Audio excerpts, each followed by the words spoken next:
Assalamualaikum warahmatullahi wabarakatuh. Perkenalkan, nama saya Muhammad Daniel Firmansyah, NPM 01, mahasiswa Prodi Akuntansi, Fakultas Ekonomi dan Bisnis, Universitas Pembangunan Nasional Veteran Jawa Timur. Pada kesempatan kali ini, saya ingin sedikit menjelaskan mengenai hasil karya tulis ilmiah saya yang berupa makalah dengan judul Keefektifan Penggunaan Google Classroom dalam Pembelajaran Mata Kuliah Bahasa Indonesia pada kelas G22 UPN Veteran Jawa Timur.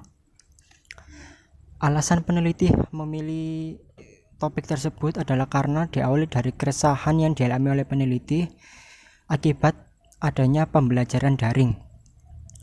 Pembelajaran daring ini sendiri berbeda dengan pembelajaran yang ada di kelas pada umumnya. Jika di kelas, mahasiswa mungkin dapat lebih mudah mengerti tentang materi yang akan disampaikan oleh dosen.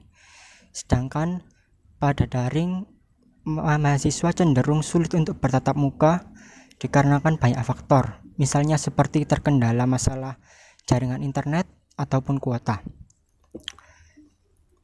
Metode penelitian yang digunakan peneliti untuk penelitian ini adalah metode kualitatif, di mana dibantu dengan adanya Google Form. Peneliti memberi beberapa pertanyaan yang diharuskan dijawab oleh para responden. Google Form sendiri itu nantinya akan disebar ke responden yang telah ditentukan oleh peneliti.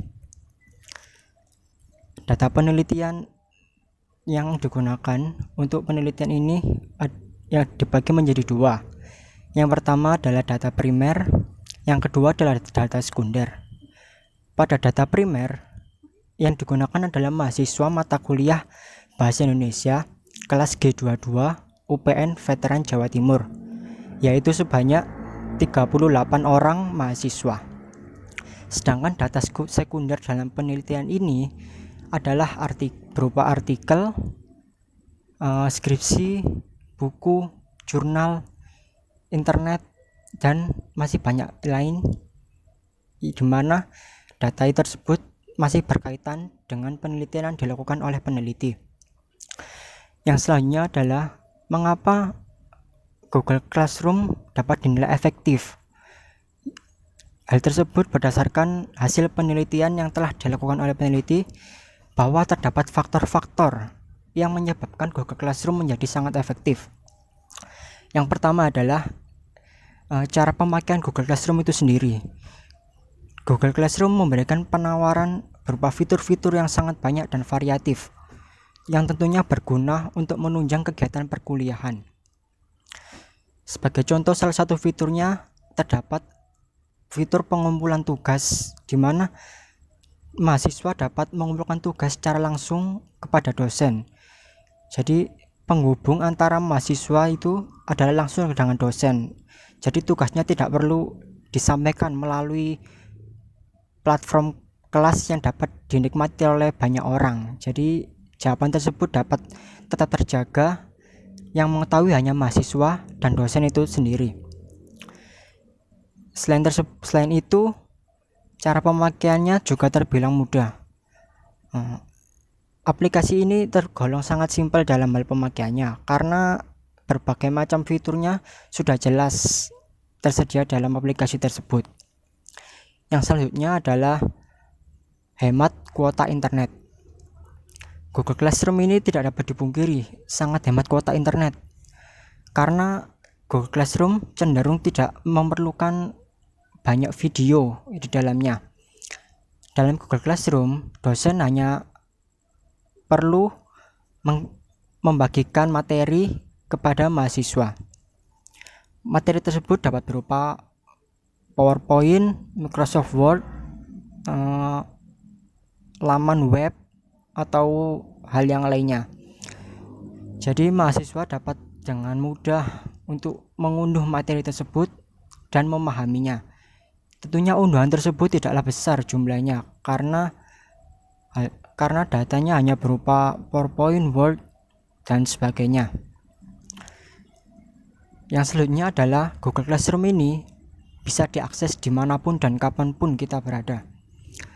Dalam Google Classroom ini para mahasiswanya dapat dengan mudah mengakses apabila mereka mengalami ketertinggalan pelajaran misalnya.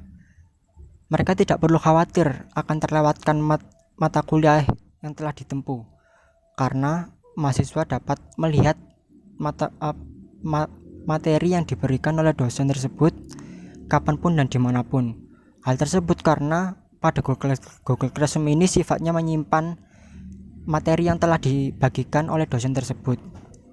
Jadi materi tersebut tidak pernah hilang dari Google Classroom itu sendiri.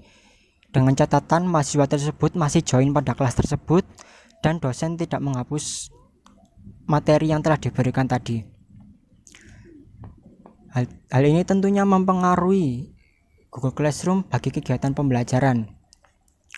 Dengan adanya Google Classroom, pembelajaran dapat dengan mudah tersampaikan. Hal tersebut berkat keefektifan yang ditawarkan oleh Google Classroom tersebut dibandingkan dengan aplikasi atau fitur yang lainnya. Meskipun demikian, tidak sedikit juga para responden yang menilai bahwa mereka lebih nyaman dengan sistem mata kuliah tatap muka seperti biasa. Hal tersebut tidak dapat dipungkiri karena dengan adanya mata kuliah dengan bertatap muka seperti biasanya, mahasiswa cenderung dapat langsung memahami apa yang disampaikan oleh dosen. Apabila tidak mengerti, dapat dengan mudah bertanya dan dapat langsung dijawab oleh dosen. Apabila kita menggunakan fitur daring ini, cenderung mengalami kendala ataupun beberapa kesulitan. Hal tersebut tentunya dapat berakibat fatal bagi pembelajaran di kelas. Sekian hal yang dapat saya sampaikan, kurang lebihnya mohon maaf apabila terdapat banyak kekurangan, karena tujuan saya membuat video ini adalah satu kali pengambilan dengan maksud ingin memberikan gambaran secara langsung seperti presentasi pada umumnya. Jadi saya tidak akan menggabungkan beberapa video. Ya, terima kasih atas perhatiannya. Wassalamualaikum warahmatullahi wabarakatuh.